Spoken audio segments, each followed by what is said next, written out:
I'm Sarah, 38, female, and I need to get this off my chest. You know those family dynamics where one kid can do no wrong while the other might as well be invisible? Yeah, welcome to my life. Everything was actually pretty normal until I was 8. I was an only child, and while my parents weren't exactly the warm and fuzzy type, they were present, I guess. Mom would help with homework.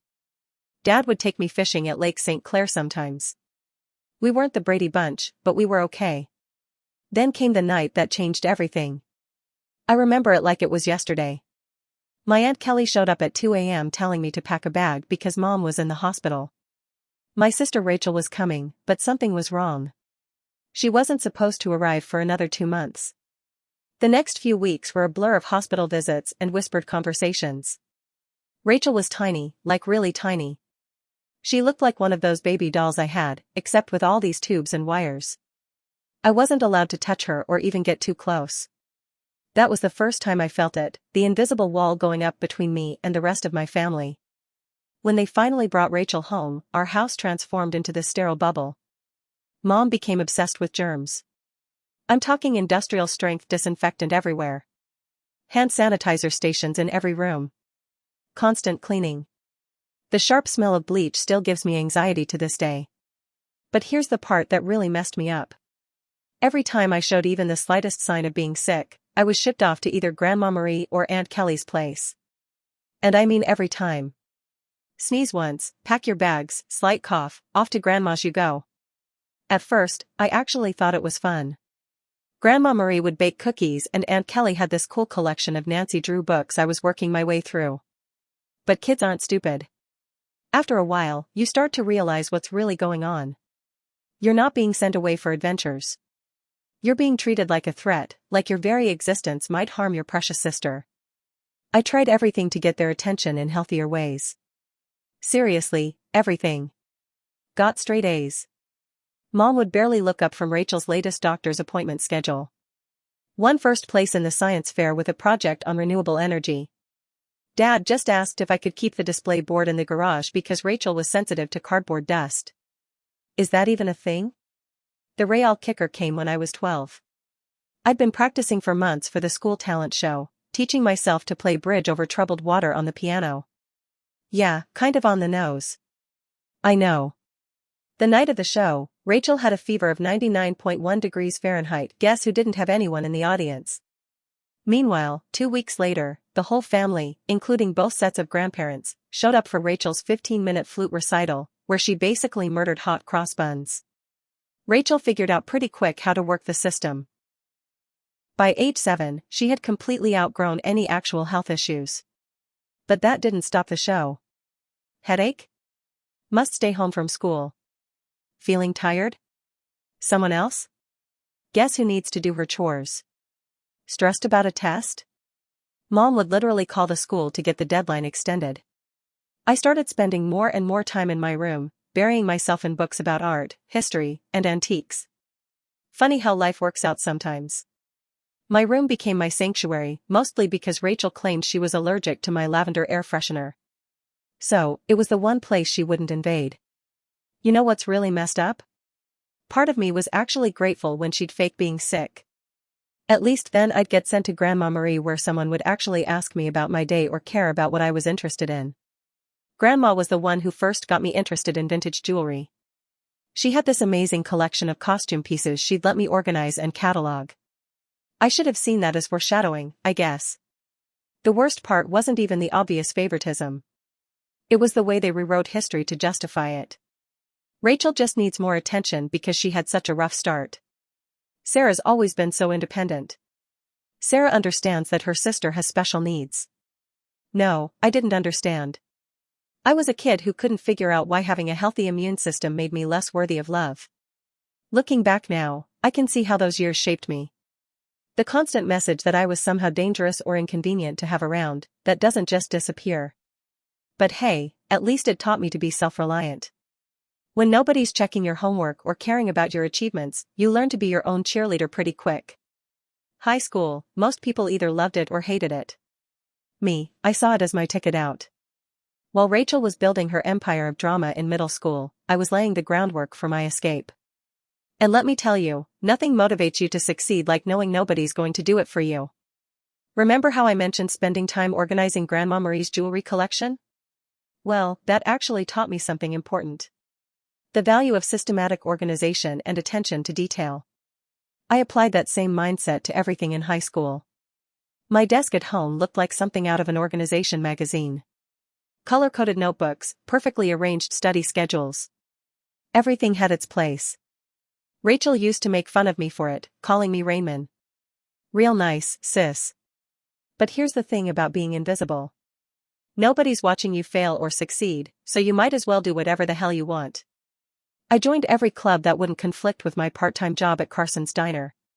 Shout out to Carol, the owner, who actually remembered my birthday when my own parents forgot.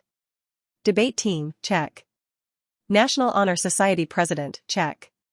School newspaper editor-in-chief, check. The debate team was where I really found my groove. There's something incredibly satisfying about destroying someone's argument while maintaining perfect composure. Plus, it taught me how to negotiate, a skill that would come in handy later, though I didn't know it at the time. Once dates twice. By the way, my parents missed both competitions because Rachel had important soccer games. She was on the C team. Didn't even play. Junior year was when things got really interesting. I took the SATs and got a perfect score. Not like, oh, pretty good, perfect. I mean, perfect, 1600. You know how many people get that? Less than 1%. I remember staring at the results screen for like 20 minutes straight, thinking it had to be a mistake. Rushed home to tell my parents. Stupid, I know. Mom was in the kitchen helping Rachel with her English homework. The conversation went something like this. Me, Mom. Mom, look, I got a perfect SAT score. Mom, that's nice, honey, but can you keep it down? Rachel's trying to concentrate. She has a big test tomorrow. Rachel. Yeah, some of us actually have to study, Miss Perfect. Mom, Rachel, sweetie, don't stress. You're just a different kind of learner. I still have the printout of those SAT scores somewhere. Never even got pinned to the fridge. But Rachel's CP loose in English. That baby got prime refrigerator real estate complete with a "we're so proud of you" magnet. The college application process was interesting. I applied to 15 schools without telling anyone, wrote all my own essays, got my own recommendations, and handled all the financial aid paperwork myself. My guidance counselor, Mr. Chen, was the real MVP. Staying late after school to help me navigate the FAFSA since my parents couldn't be bothered. Then the acceptances started rolling in. Harvard, Yale, Princeton, University of Michigan, and every single one with a scholarship offer. I kept them all in a locked box under my bed because I knew what would happen if Rachel found them. Suddenly, they'd become all about her somehow.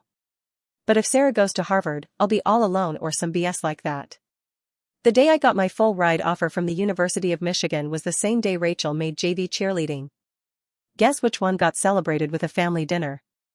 Hint, I ate microwave mac and cheese in my room while they went to Olive Garden. But you know what?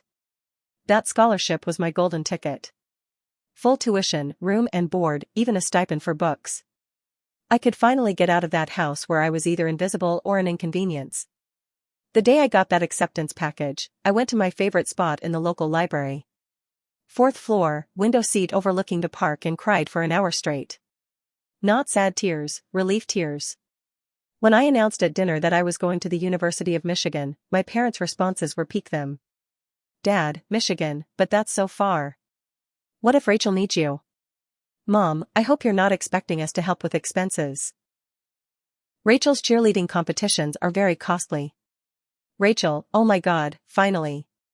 Can I have your room? I need a space for my TikTok videos. The summer before college, I worked double shifts at Carson's to save up money.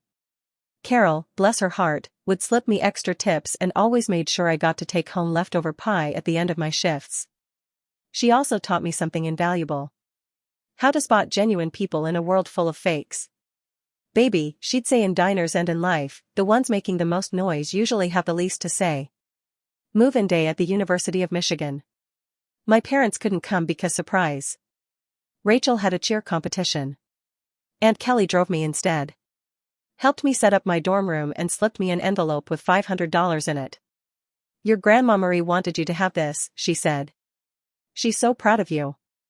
Found out later that Grandma had been saving up that money for months from her Social Security checks. That first night in my dorm room, I made a promise to myself. I was going to build a life so good that being overlooked would be impossible.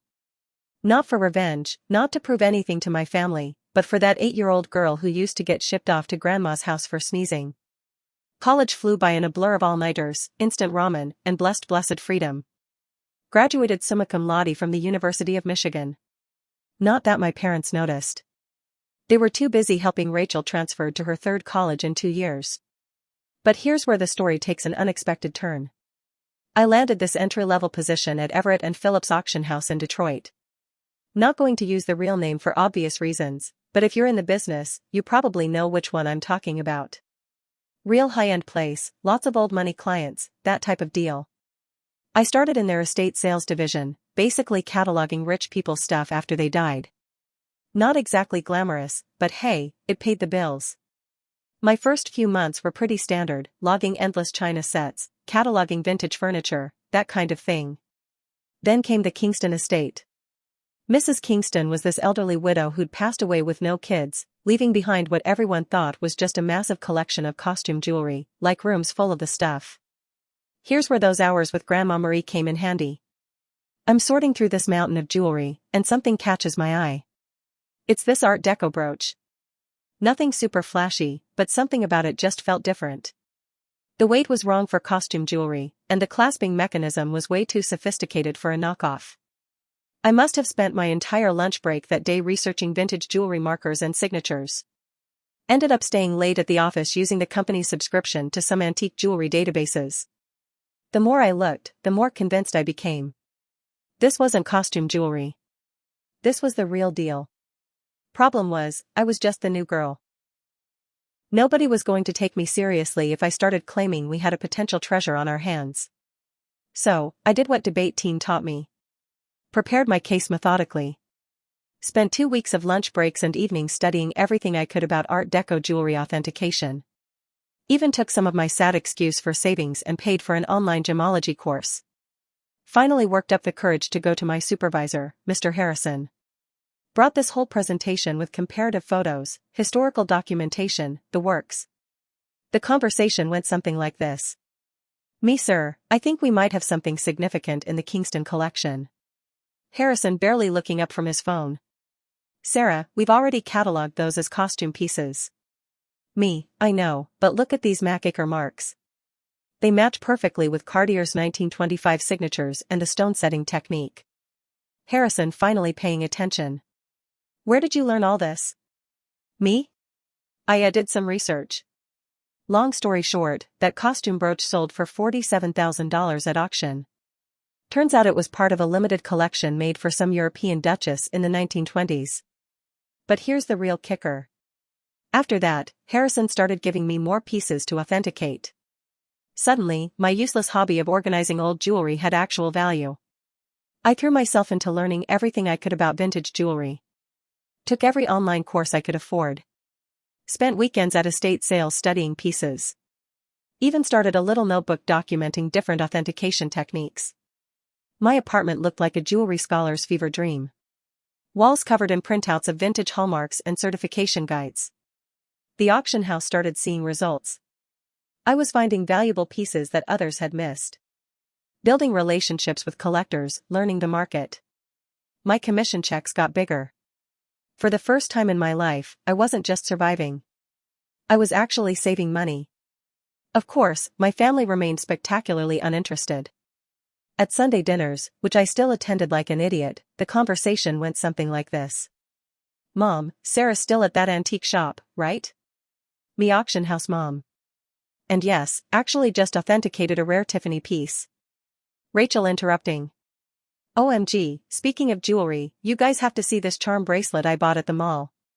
But I didn't care anymore. For once in my life, I had found something that was entirely mine, something I was genuinely good at. Something that had nothing to do with being Rachel's sister or the family disappointment. Then came the Rothschild collection. This was about 2 years into my time at the auction house. A huge estate, old money family, lots of hype in the industry. I was part of the team cataloging their jewelry collection, and that's when I spotted it. A seemingly unremarkable Art Nouveau pin that everyone else had overlooked. Spent 3 days researching it. Barely slept. Finally figured out it was a piece from a famous French jeweler's private collection thought to be lost during World War II. When it sold at auction for $238,000, Harrison called me into his office. I thought I was getting a promotion. Instead, he said something that changed everything. "Sarah, you're wasting your talent here. You should be running your own authentication business." At first, I laughed it off. Me start a business with what money, but the idea took root. I started doing small freelance authentication jobs on the side. Word got around that I had a good eye. Private collectors began reaching out directly. One night, I was sitting in my tiny apartment surrounded by jewelry guides and authentication tools I'd slowly been collecting. When I realized something, I could actually do this. I could build something of my own. So, I did what any rational person would do. Took out a massive loan against my car, emptied my savings account, and rented a tiny office space in a not-so-great part of town. Everyone thought I was crazy. Maybe I was. It was a converted storage room above a Chinese restaurant, no bigger than a college dorm room. The rent was cheap because it smelled like Kung Pao chicken 24/7. And the WI only worked if you sat in the corner by the window. But it was mine. Those first few months were interesting. And by interesting, I mean terrifying. I'd wake up at 4 a.m. in cold sweats, calculating how many months until my savings ran out. The loan payments felt like a noose around my neck. My office furniture consisted of a card table I got from Goodwill and a chair I literally found on the curb. Cleaned it thoroughly, don't worry. But here's the thing about the high-end jewelry world. It's all about reputation and connections. My time at the auction house had given me both. Started small doing authentication work for local antique dealers. My rates were lower than the big firms, but my attention to detail was becoming known. Word spread. The turning point came 6 months in. A dealer I'd worked with at the auction house called about a collection of Victorian-era brews. The owner wanted authentication before selling. Turned out to be a huge collection, like 3 generations of family pieces. Huge. I worked on it for 2 weeks straight, barely sleeping, documenting everything. Found 2 incredibly rare pieces that had been misidentified as later reproductions. The owner was so impressed with my detailed report that she not only paid my fee, but also gave me a 10% commission when the pieces sold. That commission, $86,000, more money than I'd made in the previous 2 years combined. Suddenly, my phone started ringing more. A lot more. Private collectors who'd heard about my eye for overlooked pieces. Estate lawyers wanting consultation on inheritance pieces. Even my old auction house started sending me authentication work. Pretty sure Harrison was secretly helping spread the word. Thanks, boss. Year 2, I hired my first employee, Jenny, a recent gemology graduate who reminded me way too much of myself at that age. Smart as hell, but overlooked because she was quiet. She's now my head of authentication and literally worth her weight in gold. The business grew faster than I could have imagined. Moved to a real office downtown. Goodbye, Kung Pao chicken smell. Built a team of specialists, developed a reputation for finding lost pieces. You'd be amazed how many important historical jewelry pieces are sitting in people's attics, misidentified as costume jewelry. But success brought its own challenges. The bigger we got, the harder it became to keep it quiet from my family. They still thought I worked at some antique shop. Rachel would make these condescending comments at family dinners. "Sarah, I have some old jewelry I was going to donate to Goodwill. Maybe your little shop would want it." Me, who had just authenticated a $1.2 million Faber piece that morning. "Sure, I'll take a look." Mom still introduced me to people as my other daughter. "She works with old jewelry or something." Meanwhile, I was being quoted in Forbes under my company name, thankfully, and had just opened our 3rd office location. The weird part, keeping it secret became almost fun. Like this private joke with myself. I'd sit there at Sunday dinner in my Target clearance outfit, actually Chanel, while Rachel bragged about her entry-level marketing job, knowing I'd just closed a deal worth more than her annual salary. Even started playing little games with myself, like wearing real Harry Winston pieces to family events, waiting to see if anyone would notice. They never did. Rachel once spent 20 minutes showing off her fancy $200 Michael Kors watch while I was wearing a vintage PC Philippe worth more than her car. But the real challenge was managing growth. By year 5, we had offices in Detroit, Chicago, and New York. I was spending more time on planes than in my own bed. Built a reputation for discretion. Turns out lots of wealthy people want their jewelry authenticated without the world knowing about it. The money was substantial. Like had to hire a team of financial advisors. Substantial, but I kept living relatively modestly. Bought a nice but not flashy house in a good neighborhood. Drove a high-end but not obvious car. The only place I really splurged was my home office, state-of-the-art authentication equipment, best security system money could buy, and a custom-built vault that would make Fort Knox jealous. The irony. They thought I was being frugal to afford helping them. Mom would say things like, "It's so sweet of Sarah to help out. She must be eating nothing but ramen to manage it." Meanwhile, I just authenticated a collection that netted me a commission bigger than their mortgage. You know what's weird about success? The more you have, the harder it becomes to explain to people who've always seen you as less. It's like trying to explain colors to someone who's only ever seen in black and white. They don't have the context for it. By this point, my company was doing incredibly well. We'd cornered the market on high-end jewelry authentication in the Midwest, and our reputation was solid gold, pun intended. But every Sunday, I'd still drive to my parents' house for dinner, playing the role of Sarah, the modest antique shop worker. The cognitive dissonance was getting ridiculous.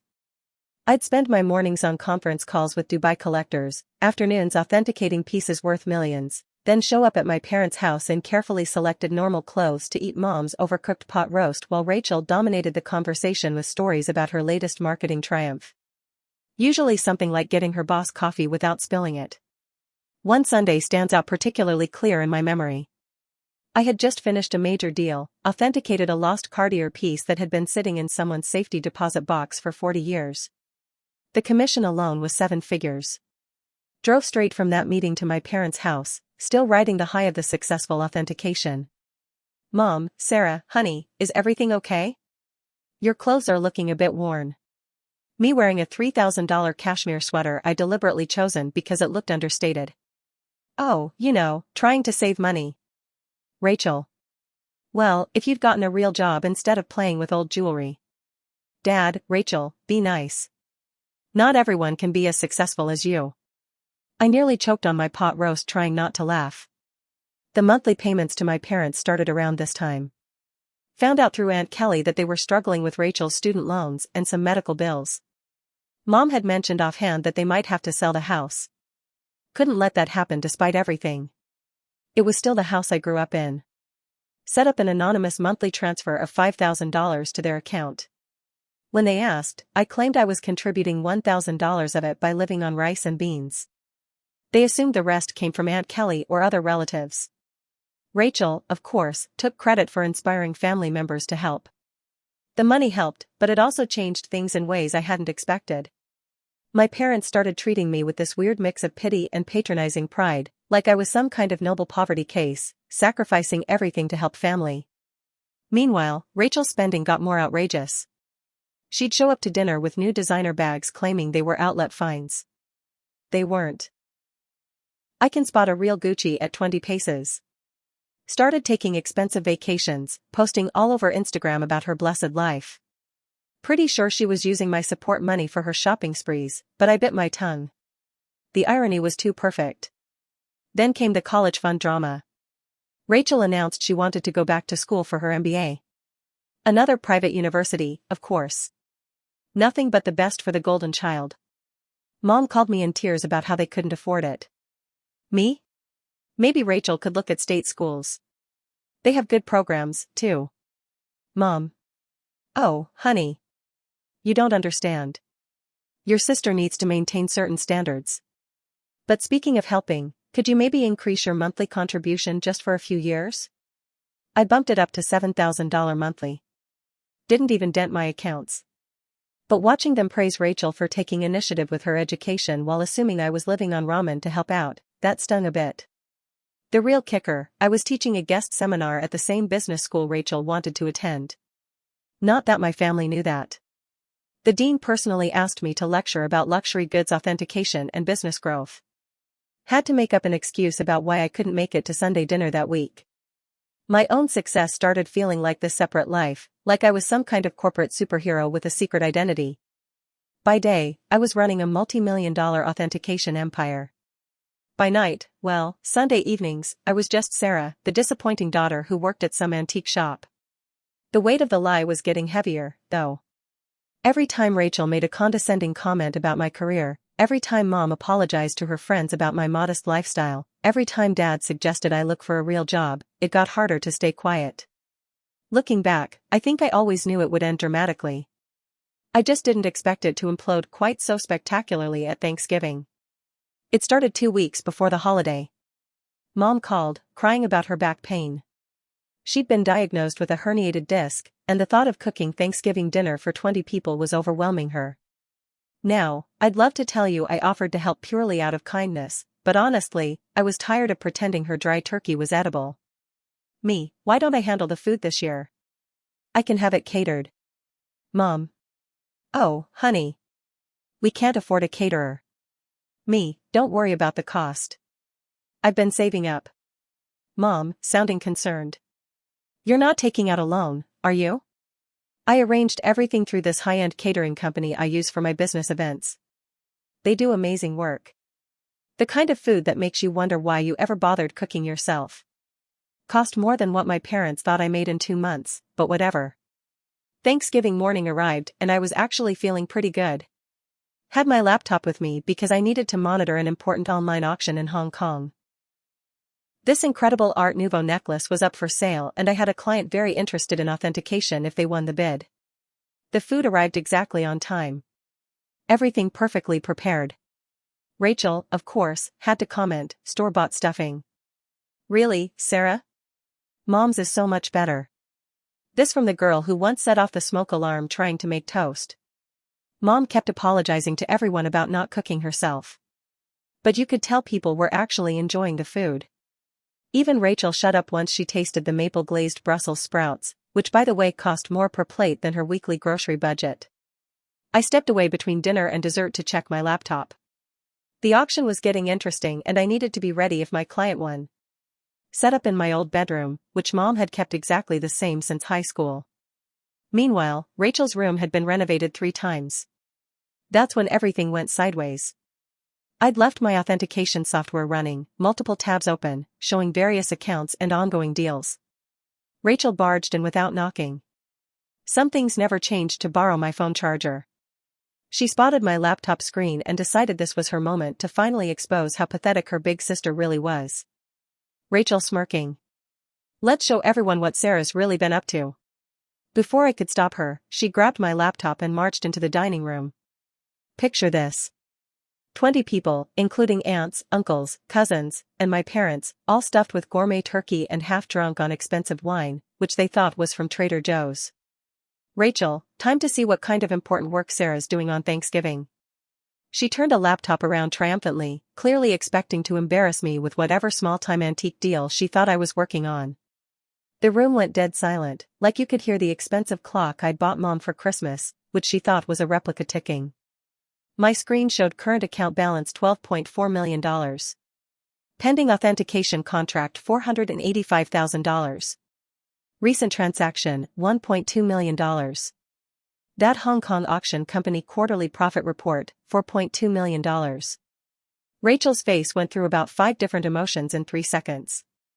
The last one settled somewhere between shock and nausea. She actually swayed a bit on her feet. Rachel barely whispering this. This can't be right. Mom. Rachel. Honey, what is it? Rachel, voice cracking. She's rich. Sarah's rich. The silence got even deeper if that was possible. Then Mom started laughing, like actually laughing. Mom, don't be silly. Sarah works at that little antique shop. I stood up slowly, straightening my simple cashmere sweater that cost more than their monthly mortgage. Me actually, Mom, I own one of the largest jewelry authentication companies in the country. Have for years. Those antique shop comments. I authenticate pieces worth millions. That little business you never asked about. It has offices in 3 cities. Dad choked on his wine. Aunt Kelly dropped her fork. Uncle Mike started coughing uncontrollably. Then Mom's laughter turned into something else. Her face went red, then purple. She stood up so fast her chair fell over. Mom screaming, "You have millions and you let us struggle." Me struggle. I send you $7,000 every month. Mom, while sitting on millions, your sister has student loans. And there it was. Not congratulations. Not, wow, we're so proud. Just instant anger that I hadn't given them more money. Rachel started crying. Shocking, I know, saying something about how I had betrayed the family. Dad joined in. How could you be so selfish? We're your parents. We raised you. That's when I lost it. Years of being overlooked, dismissed, treated like the family disappointment. It all came pouring out. Me raised me. You shipped me off to grandma's every time I sneezed. You missed every achievement, every award, every milestone because Rachel might feel left out. You never saved a penny for my college but took out loans for her private school. And now you're mad that I built something for myself. The next 10 minutes were chaos. Mom screaming about family obligations. Dad ranting about ungrateful children. Rachel alternating between sobbing and demanding to know exactly how much money I had. Meanwhile, the expensive catering staff were trying to serve dessert. Looking extremely uncomfortable. I grabbed my laptop, picked up my Hermes bag, which Mom had earlier complimented as a nice replica, and walked out. Behind me, I could hear Mom already planning how to spend my money, something about Rachel's MBA and a new car. As I drove home in my sensible car, actually a limited edition BMW, my phone started blowing up with messages. The family group chat exploded. Rachel started posting on Facebook about hidden family wealth and selfish siblings. But you know what the craziest part was? I felt relieved, like I could finally breathe properly for the first time in years. The days following that Thanksgiving were like watching a hurricane hit in slow motion, except the hurricane was my family and the debris was my sanity. Let's start with the text messages. Within an hour of leaving dinner, my phone had 47 missed calls and over 200 messages. Mom went through this fascinating progression. 7:42 p.m.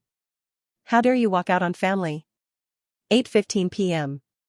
We need to talk about this like adults. 9:03 p.m.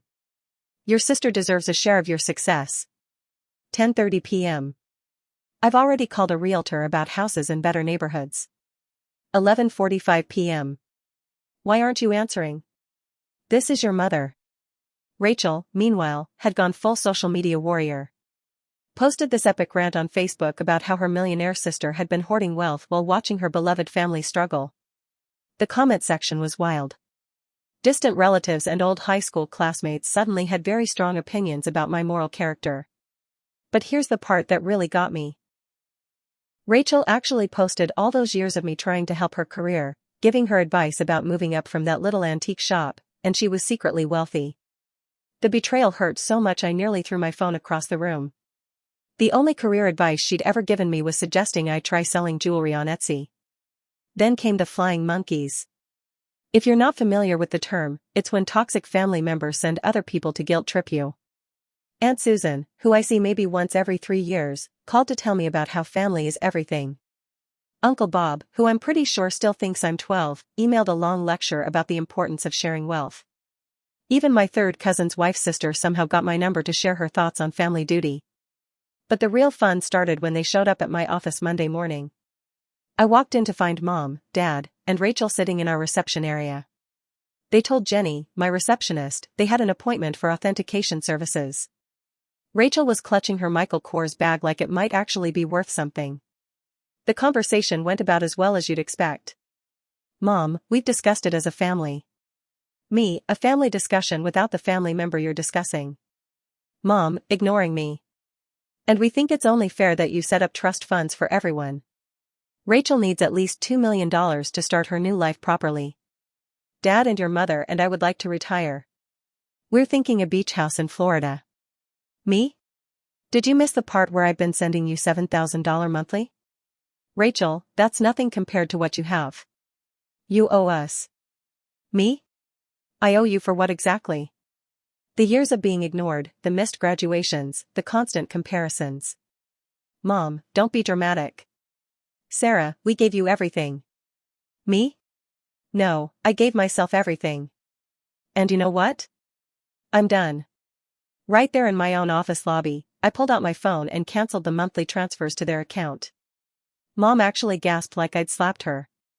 Rachel started doing her fake crying thing, but stopped real quick when she realized it wasn't working. That's when it got ugly. They refused to leave. I had to call security. Watching my 60-year-old mother being escorted out while screaming about ungrateful children was surreal. Jenny asked if I wanted to press charges. I said no, but had their names added to the building's do not admit list. The harassment continued for weeks. New phone numbers, fake email accounts, even tried to reach me through my company's customer service line. I finally had to send a formal legal notice threatening harassment charges. That's when Mom played her final card. She called Grandma Marie. But here's the thing about Grandma Marie. She's smarter than all of them combined.